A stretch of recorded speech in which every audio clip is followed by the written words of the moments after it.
Good evening, thank you for joining us. Have reopened along with other services like hairdressers and gyms. We'll hear from some of those businesses in a moment, but first, let's look at the new tier system. Only North Yorkshire has escaped the toughest restrictions, and police patrols in the county are stopping drivers to check that they're not breaking the rules. Here's our Home Affairs correspondent, Emma Glasby. Today it was a big day for retailers. Non-essential shops were reopened in all areas for the first time in a month. It's been a really tough time for the high street though, hasn't it? Topped off with the collapse of Debenhams and Topshop this week. We've been to Halifax to the town's department store Harvey's, who've reopened its doors once more. So, as we've just seen, shops are back open, but what other businesses have been able to trade again? Let's have a look. Leisure facilities, they're welcoming people back, so that's places like gyms, pools and golf courses. Personal care services have restarted, so that's your hairdressers, beauty salons and nail bars. Public buildings can reopen, including libraries, halls and community centres. Communal worship can now resume in churches, mosques and temples. And people living in some care homes are finally allowed to have visitors. We've been speaking to 3 businesses that are back open. This is their reaction. My name's Chris Porter. Doesn't it?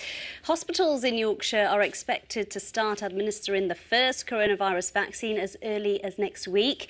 The UK is the first country in the world to approve the jab pioneered by Pfizer and BioNTech, with 800,000 doses due to arrive in the next few days. We put some of the key questions about the vaccine to Dr. John Wright, the director of Bradford Institute of Health. This is all risk. Gosh, we're looking forward to that, aren't we? That was Professor John Wright there. I'm joined now by our health correspondent, Jamie Coulson. Jamie, such brilliant news today. How exactly is this vaccine going to be rolled out? Well, we don't have the exact details. Jamie, thank you. Next tonight, it was the biggest issue of the Brexit referendum in 2016. Who should have the right to live in the UK?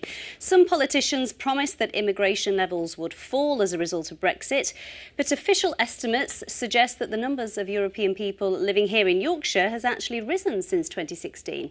As the Brexit transition process comes to an end, David Rhodes has been speaking. Beautifully shot film. Congratulations on the award. Tell me, how did the film come about? Nico. Let's just talk a bit about the day job. What was it like in the first wave in London and working during the second wave here in Sheffield?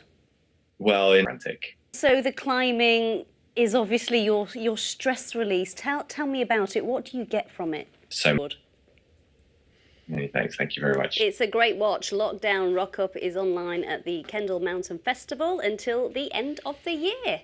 Hello.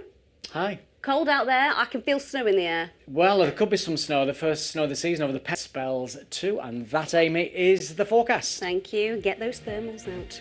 I'll be here for your late news at 10:30. Join me then. Bye-bye. It is a bit of a logistical challenge. Vaccines take 10 years to develop. This has taken just 10 months. People will die.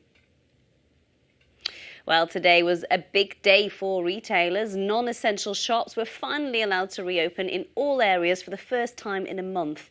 It's been a tough old time for the high street, with the collapse of Debenhams and Topshop the icing on the cake this week. We went to Halifax as the town's department store Harvey's opened its doors once more.